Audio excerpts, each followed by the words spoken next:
Nottingham Forest 2, Manchester United 1. And very much as many of us Manchester United fans expected, if we didn't match the tempo, if we didn't match the work rate, our ability on the ball would not shine through. Nottingham Forest wanted it more. They had more desire. Their manager at this moment in time is far more competent. And as I said to a lot of people after the comeback against Villa, I'll praise the improvements in the team. But anybody that expected, anybody that believed that there would be a fundamental improvement was deluding themselves. That is our 9th defeat of this Premier League campaign. I repeat, 9th defeat. It's also the 14th defeat of the season in its entirety. That is the first time in 93 years that Man United have 14 defeats before the new year turns. The first time in 93 years. And what went wrong today? Well, first of all, the starting lineup.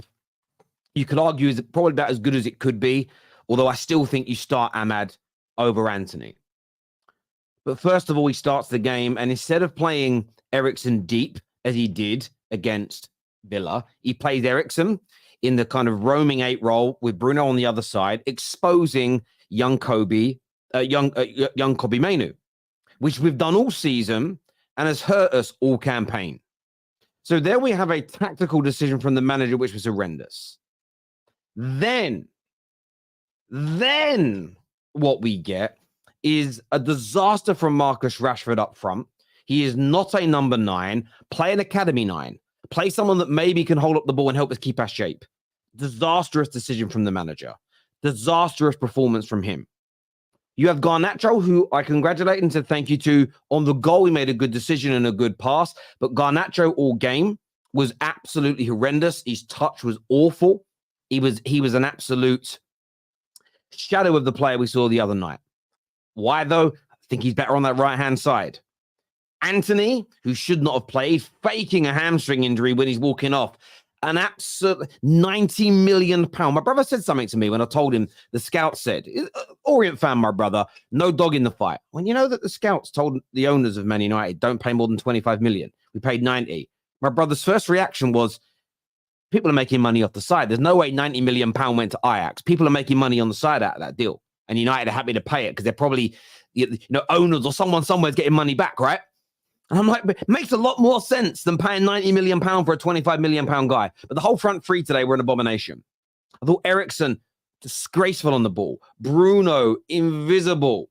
Not a captain's performance. It was just absolutely horrendous. And then the manager makes a decision which, if I don't laugh about it, I'll cry. But this in itself is sackable. Now, I want to say that Forest deserved to win. But Forest weren't good.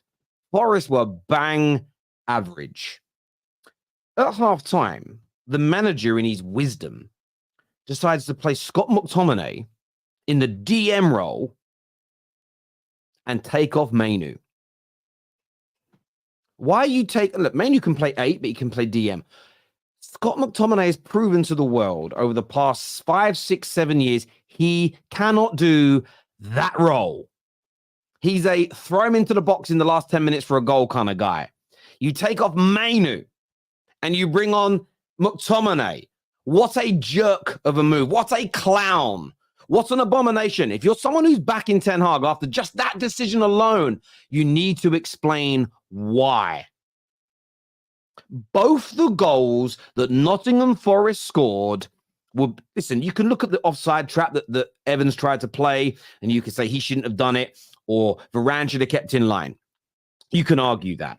But if Scott McTominay is in his position, both goals, the first one from, I want to say Dominguez, I might have got his name wrong, he can block it. The second one from Gibbs White, Scott McTominay gets sucked out to help his help the right left back, which doesn't help him anyway, and then leaves a gaping hole in the middle. You could land a fucking space shuttle in that space. And why? Because Scott McTominay doesn't have the defensive nous, the whereabouts, the eye for defending. So that whole situation was created by an absolutely ridiculous decision from Erik Ten Hag. Again, poor in-game management, poor substitution. The players themselves, listen, no tempo to their game.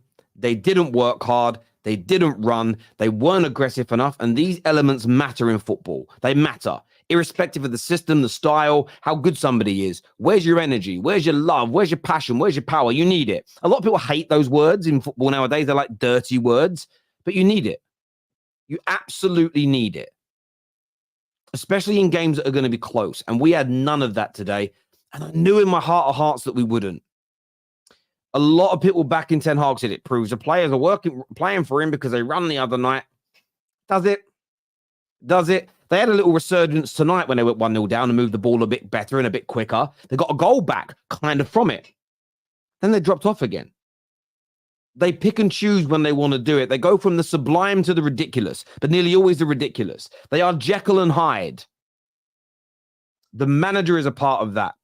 Got to go. Fundamentally, get him out the club. He said in a press conference this week that, and I've only read it because I don't watch it because I don't go on the Man United website. No self-respecting Man United fan would, because you don't back the Glazers. I read a tweet and the quote said, me and the new owners, me and whoever, we're going to talk. They back me. I'm kind of backing them. I can't wait to meet them. I hope in that meeting, there is a pink envelope with a P45. Ta-ta, Erik Ten Hag. You are not the guy. You are not him.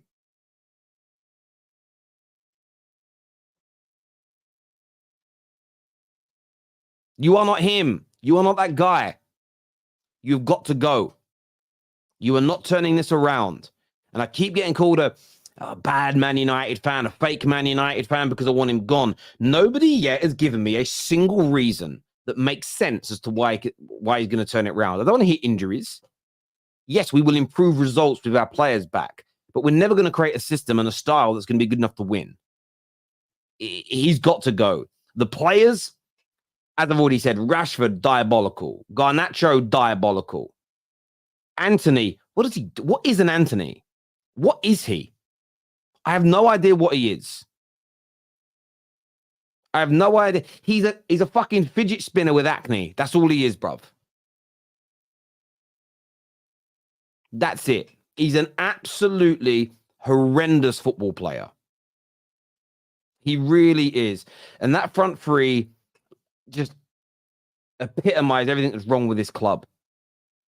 The manager's system of playing the 2-8s, Scott McTominay coming on, the fact that we're even in a position that Johnny Evans has got to play. He didn't do that badly today, but the fact he's even on the pitch is embarrassing for us. No fit left backs at the football club. A horrendous goalkeeper that's always got a mistake in him. And that's just not today. I'm looking at the overarching defeats in the league this year. It's just an absolute stone cold embarrassment.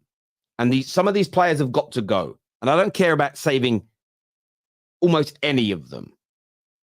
The newer you are, the more likely I'm happy for you to stay. It's like, look, Højlund, yes, and young Manu, yes. Probably Garnacho. Varane's older, but I'd still keep him. I honestly can't tell you another player that genuinely, hand on heart right now, I'd go, we must. Casemiro, I'd keep. Outside of that, who you keep him? Why? Sell the lot over the next 3 years. Sell the goddamn lot.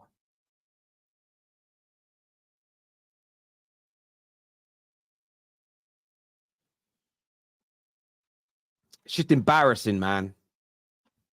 Absolutely embarrassing. If you're only just tuning in, I'm going to say the stat again. It's the first time in 93 years that we've lost 14 games before the new year. You can't defend that. In a rebuild or not, it is absolutely indefensible. The position is untenable. The man has got to take him, his bald head. I'm so glad to take the hat off before kickoff, by the way. Take his bald head, trot off back to the Netherlands. Get the hell out of here. You are not the man for Man United. You've come in, you've tried, you have failed. You have absolutely failed. and you can take half these players with you. You really can. I would love us to go and cut their goddamn contracts up tonight. Rashford, Bruno, all of them. All of them. Because what we are witnessing is a bad manager in terms of this situation. He might go on elsewhere to be good, but we're witnessing a bad manager in this moment at Man United with insubordinate players after years of player power, a fan base divided. Ineos, Sir Jim, you have a big job on your hands to fix this damn football club. You really do. Now, some can say I'm being a spoiled brat. I'm not being a spoiled brat. We spend as much money as all the most successful teams in the world do, if not more. We pay some of the highest wages in the world. Paying the highest wages, spending the most amount of money, I expect better football. I expect us to be more competitive. I expect my players to run, and I expect a challenge to win things. If we were spending the same as a mid-table team, then I'm fine to be there, but we're not. If you hire someone to do a job for you and you pay them a certain amount of money, you can hire one of the best chefs in the world and you pay them an absorbent amount of money to work in your restaurant. Are you a spoiled brat? Are you a scumbag boss if you expect the food to fucking taste nice? How does that make sense? Imagine you pay for a holiday and you pay for a 5-star hotel, first-class flights, and it costs you and your missus, it costs you £10,000 to go to the Maldives. Are you a spoiled little brat? Are you a little horrible little oik? Are you a Karen if you turn up and you have to fly in economy? If you turn up and it's 2 single beds with dirty sheets, the food's awful, the beach is full of pebbles. No, you're not. Because when you spend the big bucks, you expect results. That is what Man United fans are talking about. Not, well, we're Man United, we deserve to be winning. That comes from children and Neanderthals and idiots. What I'm talking about is what we spend, what we invest, we should be delivering against, and we do not do it. And it's a damn abomination to the history, the heritage, and the beauty of this football club. Well, I was 100% right. I said after the Villa game, it was simply papering over cracks.